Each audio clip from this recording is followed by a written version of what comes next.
Hello, everybody. I'm just going to make sure we're coming through okay on the YouTube watch page, and then we will get started.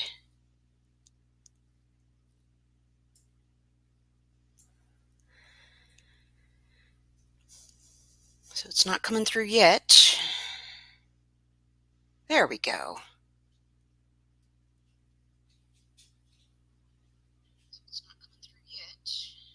Let me mute that. Okay, awesome. We are live.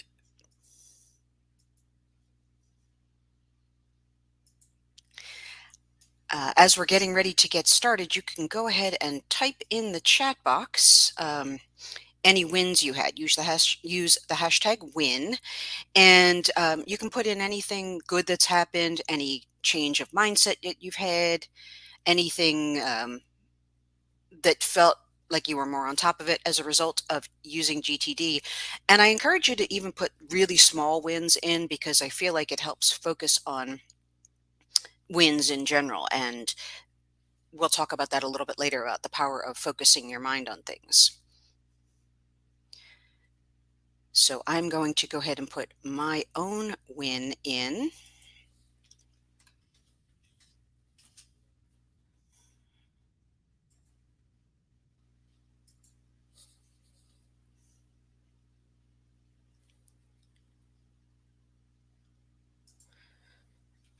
Which is that, let's see, so I wanted to finish my coffee. So I used the context of being at my desk to find a task that would work in 10 or 15 minutes. Sounds like a little thing, but it was a very GTD moment for me. It's like, I want to continue to sit here, but I want to do something at the same time. So I used the idea of that context.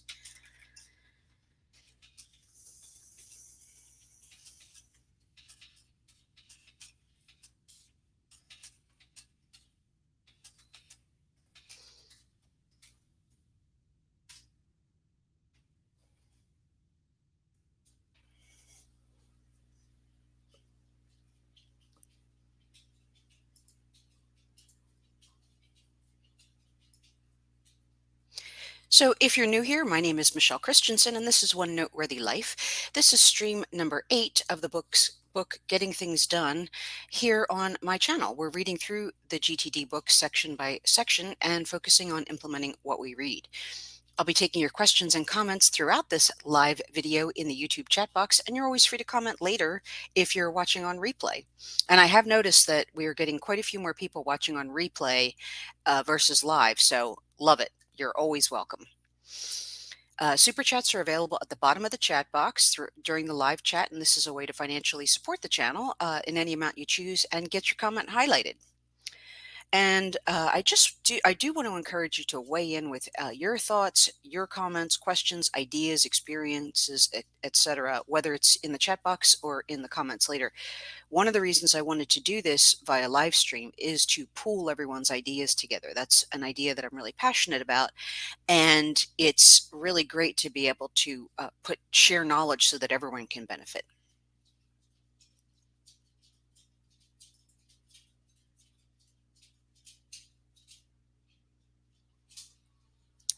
Let's see, we'll do this. Yes.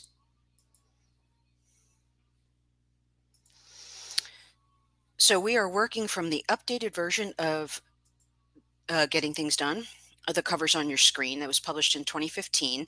And I have an Amazon affiliate link in the description of this video if you do need a copy. If you purchase through that, I get a small commission and it doesn't cost you anything. And I have seen people buying it through that. So that is really awesome. And thank you for everyone that has done that. So in the last stream, we covered the first half of chapter 3, which included up to phase 1 of the natural planning model. Prior to getting into the model, there was some material around the idea that the natural planning model isn't always what we do, even though it seems pretty natural. There were also examples of what sometimes happens instead. And so today we're covering the second half of chapter 3, and we'll be finishing the natural planning model for planning projects. So these are the 5 phases of the natural planning model. And anytime you see the numbers like this highlighted in orange, those are Kindle locations. Um,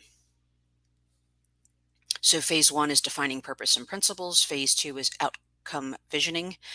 Phase 3 is brainstorming. Phase 4 is organizing. And phase 5 is identifying next actions. So we did cover phase 1, defining purpose and principles, in the last stream. And if you want to watch that, it's linked in the description below. That's stream number 7. But just to kind of refresh our memory, I'm going to go through this list of all the benefits of asking why. So when you ask why you're doing something, it helps to define success. You can't have a win if you haven't defined what a win is. It also creates decision criteria. It helps you figure out how much you're going to spend, how much time to allot, um, all these things that depend on what you're trying to accomplish. It aligns resources. It allows you to place and use your resources, and that can be time, money, skill, people, space, etc. It allows you to use those resources or align them in a way that moves you toward your why. It also helps to motivate you. How can you be motivated to do something if you don't know why you're doing it? It clarifies your focus. Everything about your outcome or project becomes clearer once you know your why. And one of the things that was pointed out in this section is that this can be really quick. It can be like a 2-minute, conversation or one sentence. It just brings you back into focus.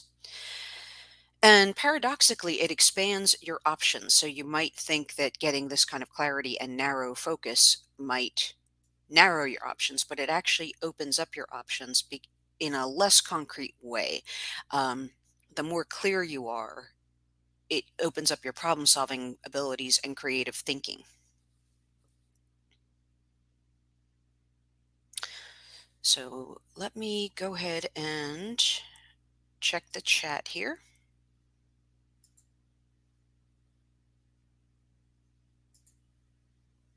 Okay, cool.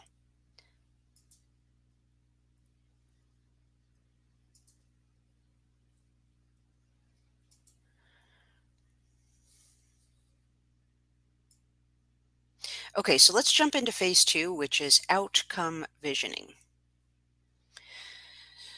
So one of the first things that was mentioned in this section is that um, outcome visioning is the what for the why that we established in phase 1. So phase 1 is all about, like, why are you doing this? What is your purpose? What are your principles? Well, outcome visioning is the what, like, what is this going to look like when it's done? And this should have a real world definition. So it might be something like sales increased by 3% year over year, or we will have built a house when this is done, or something like that. But it should have a real world criteria.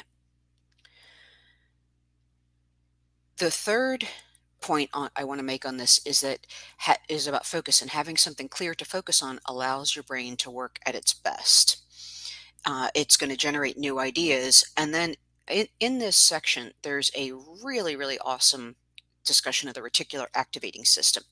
And I was really excited to see this here because I'm fascinated by the human brain and how it works, and brain research and things like that. And the reticular activating system is one of my favorite things to learn about. The section in the book is kind of short, but I wanted to add some more emphasis because if you know how this works, you can work with it to your advantage. So the reticular activating system does a lot of things, and one of the important things is to narrow down the information that reaches your conscious mind. So right now there are thousands or maybe even more things around you that you could be aware of. There's the temperature of the air around you, the feeling of each piece of clothing you have on, the sounds of the building you're in, the muscles you're using to sit or stand, and on and on and on. But you only notice these when they become important. So, for example, if the temperature of the room you're in becomes too hot or too cold, you become aware of it and you can do something about it. But until that happens, the reticular activating system just doesn't even give you that feedback because it's not important. So, an example given in the book that I think is really relatable is that parents of a new baby can sleep through all kinds of noise, but will wake up when the baby makes even a small amount of noise. And that's the reticular activating system paying attention to the sounds around you and only alerting you when a sound is important. In my own life, I've noticed this in that we have been building a security system on our house, my husband and and I never really noticed security systems until I started building my own. And once I started noticing the security systems of the houses and buildings all around me. It was helping me to gather information on something that had become important. And so I noticed things like where the pieces were mounted, how they were mounted, what brands were used, what area of the property was covered, and how they hid the wiring and that kind of thing. And because this suddenly became important, I began to notice it a lot more. So, how this ties into creating a clear outcome is that once you have a very clear outcome in mind, the reticular activating system can go to work helping you to find ideas and other resources to help you achieve that goal. But the reticular activating system doesn't really know what to look for until you quote unquote program it with a clear outcome. And David Allen describes this as something automatic and extraordinary that happens when you give your brain a clear focus. So, around location 1509, there's a conversation about a clear outcome may allow us to see how to do it. And I put the chicken and egg in here because I feel like there's kind of a chicken and egg problem here, which is that we may not be able to see the outcome if we can't see how to do it, but we may not be able to see how to do it until we have a clear outcome. So you can see the chicken and egg, like you can't see one without the other, but then you can't see the other without the one. So um, getting really clear on that outcome may help us to figure out how to do it and break that cycle of being stuck. Sorry, dog's here. Um, um, so yeah, it can be hard to see that, and when you have a clear outcome, the how might become more clear. So this step can be simple. It can just be like a single sentence, or it can be complex. Like you could imagine like a big company taking on a big initiative might do a whole video or mini movie to showcase it. And then finally, a clear outcome may increase enthusiasm and generate new ideas. So I'm going to go ahead and check the chat.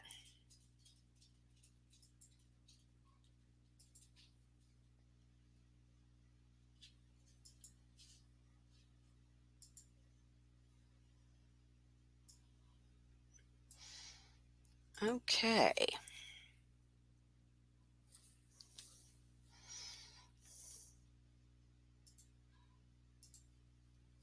So on to phase 3. This is brainstorming.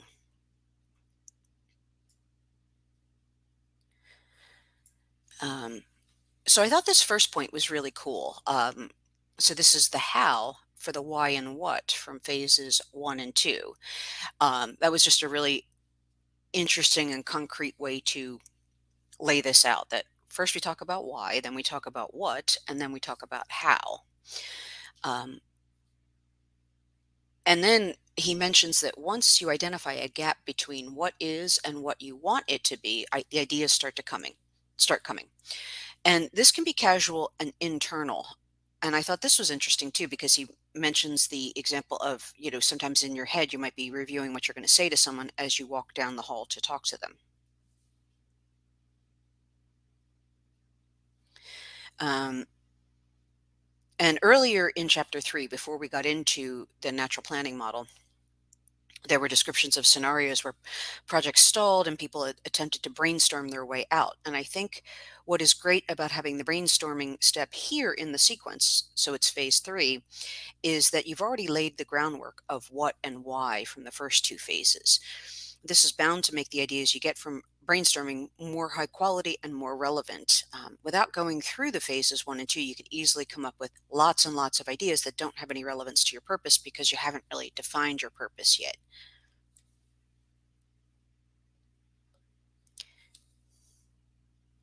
Then there's a discussion of capturing your ideas, and this is really, really important. So when you're brainstorming, capture your ideas without knowing how it fits in or whether or not you'll end up using it. Get the idea out of your head and um, into a capture tool, whether that's digital or paper or whatever, so you don't have to deal with it more than once. And I also have tree trimming going on outside, so hopefully you can't hear that too much. Um, You could use mind mapping or another graphical method of capture if that works for you. And he mentions in here a whiteboard. So I think all of those are great tools, but capture your ideas because your brain will kind of hang on to them until you do something with them.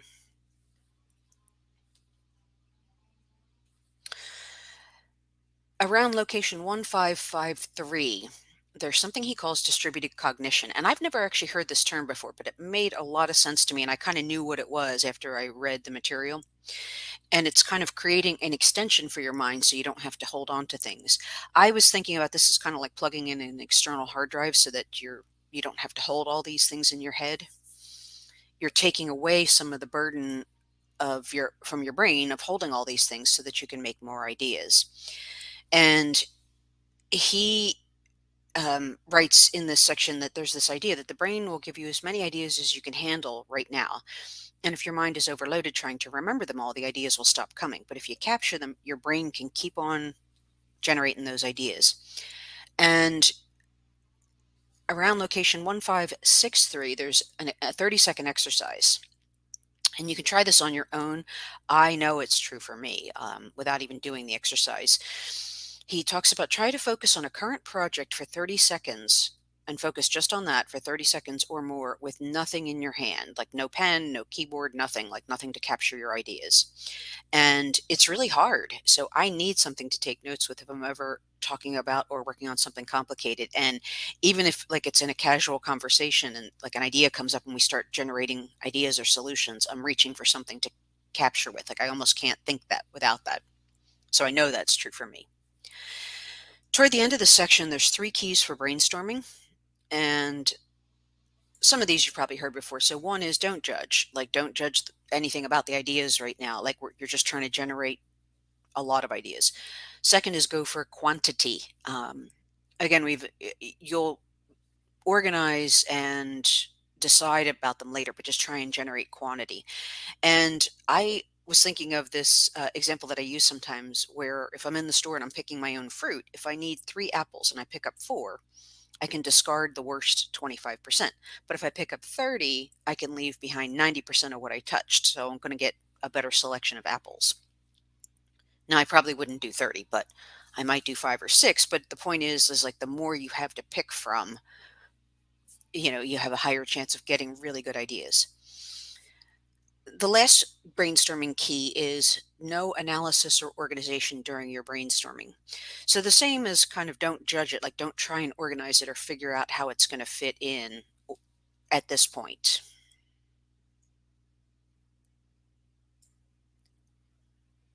Okay, so let me go ahead and check the chat.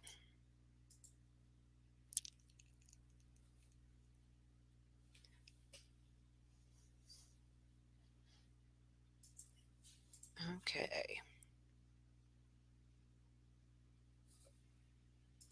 Okay, so now we're into organizing. Now that we've brainstormed and we have tons of ideas.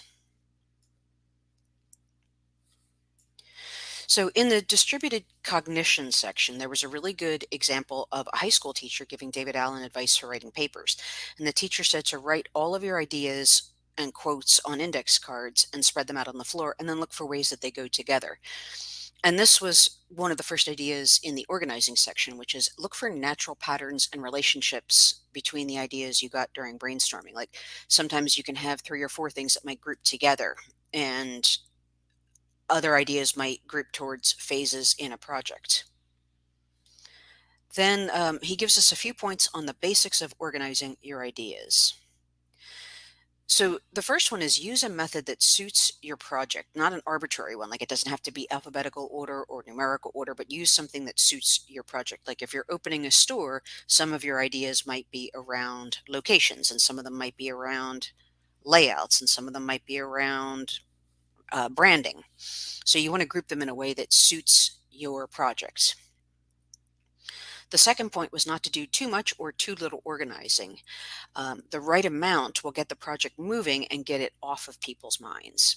And that's a big thing, get it off of people's minds. So I'm going to go ahead and check the chat. Okay.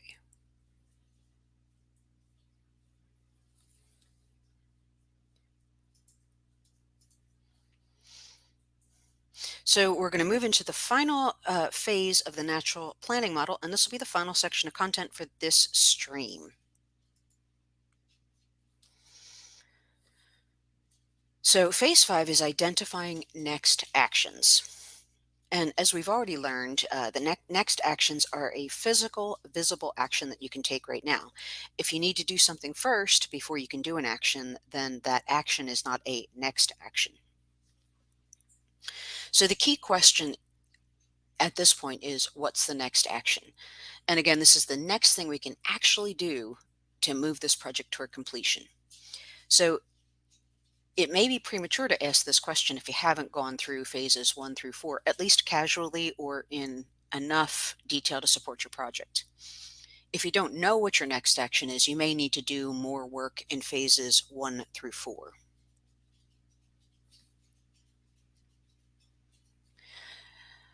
At location 1621, there's a couple of points around the basics of this, of identifying next actions. And the first point was decide on next actions on every moving part of the project. So a bigger project might have multiple things that can all be moving forward at the same time. So you want to decide on a next action for every one of those parts that can be moving forward. Or decide on the next action in the planning process. So I thought that that was an important distinction because you're going to be doing one or the other if you're trying to move your project forward. Either you're working on next actions, or if for some reason you can't do that, then you probably need to do more work in phases 1 through 4 of the natural planning model. The next point he makes around 1631 is somebody else's next action. So this was kind of an interesting point for me because most of what we've been reading just refers to your own next actions. But I do think it's important to consider what happens if the next action belongs to somebody else. As you might expect, he points out that somebody just needs to assign that next action and follow up with it, like, where there needs to be somebody asking what the next action and who does it and who it belongs to, and then following up later. So when we were going through the GTD processing model, that you might use a waiting for list. So there's a discussion of how much planning to do. And the answer is, like, at a minimum, enough to get it off your mind, but not more than the project needs. So he gives a few examples, but I would say something like, if you're moving across the country, it's way more complex than buying a printer. So just what the project needs. Toward the end of this section, there's two interesting points that I thought were kind of like opposites of each other.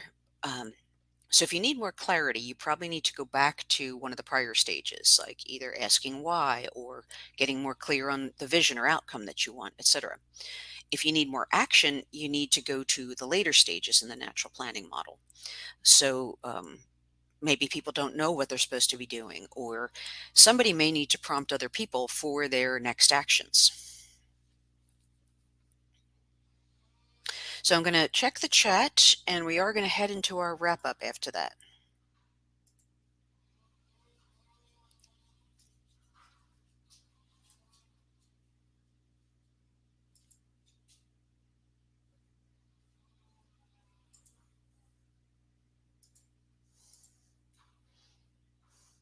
So yeah, if you have any final questions or comments or anything about this section or what we've covered so far, you can type those in the chat now.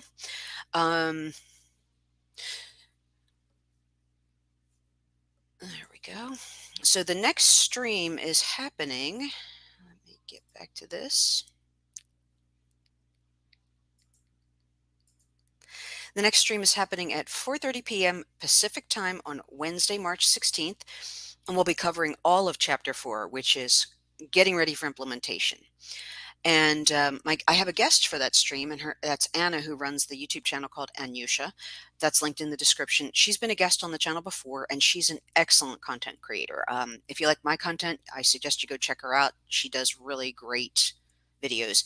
Her focus is on digital planning, goal setting, habits, and personal organization, and she's a big GTD fan, so I think you'll really enjoy what she can add to the conversation. So... Oh, U.S. Tour of Duty is here. Hello. That is an excellent organization supporting veterans in the U.S. So thank you for coming over to say hi. Oh, got a dog here, but I'm about to sign off. So,